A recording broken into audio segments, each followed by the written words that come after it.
Magandang gabi. Hindi na matutuloy ang nakatakdang paghahain ng eviction notice ng National Housing Authority sa mga miyembro ng grupong kadamay na umukupa sa mga bakanting pabahay sa Pandibulacan. Pero namomroblema naman daw dito ang mga lehitimong residente.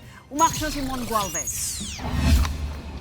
Araw-araw na kumagipon ng tubig ang mga residente rito sa Pandi 3 Village sa Barangay Mapulang Lupa sa Pandi, Bulacan. Nauubusan na raw kasi sila ng supply simula na okupahin ng grupong kadamay ang mga bakanting pabahay sa lugar. Dati malaya kami sa supply ng tubig. Ngayon, alas 3 ng madaling araw, gumigising kami dahil wala nga kaming tubig sa buong maghapon. Nakiusap si Aling Mercy, hindi niya tuloy na pangalan, na huwag ipakita ang kanyang mukha sa kamera. Pinag-iinitan daw kasi ng mga kadamay ang mga nagsasalita laban sa kanila. Ang mga nasa kalapit na palengke naman, nagrereklamo na rin. Bagamat ayaw daw nilang mambintang, dumalas daw ang nakawan sa lugar.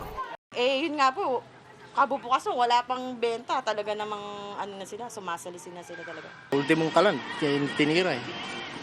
Yung tawag dito, yung super kalan. Chinila si Miss ko dito, sinalisi.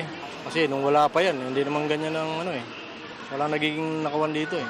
Pero sa dialogue kanina, sa pagitan ng mga kinatawan ng kadamay at National Housing Authority, napagdesisyon ng wag munang ituloy ang pagpapaalis sa 5,000 miyembro ng Urban Poor Group na umukupa sa housing na para sanay sa mga sundalo at pulis. Magsasagawa ng profiling sa mga umukupa sa housing units, pati na rin sa mga dapat natitira rito.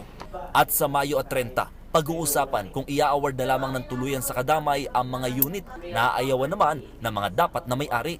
Pero para sa ilang miyembro, dapat atupagin na ng NHA ang pag-aayos sa inukupan nilang mga pabahay. Dapat po ang NHA atupagin po nila yung mga relocatees na inilagay nila dito na wala pang kuryente, tubig. Hindi yung pagpapaalis sa mga nag-occupy. At hanggat hindi raw natutupad ng NHA ang kanilang tungkulin, hindi raw aalisin ng kadamay ang mga barikada sa lugar. Umaaksyon! Mon Gualvez, News 5!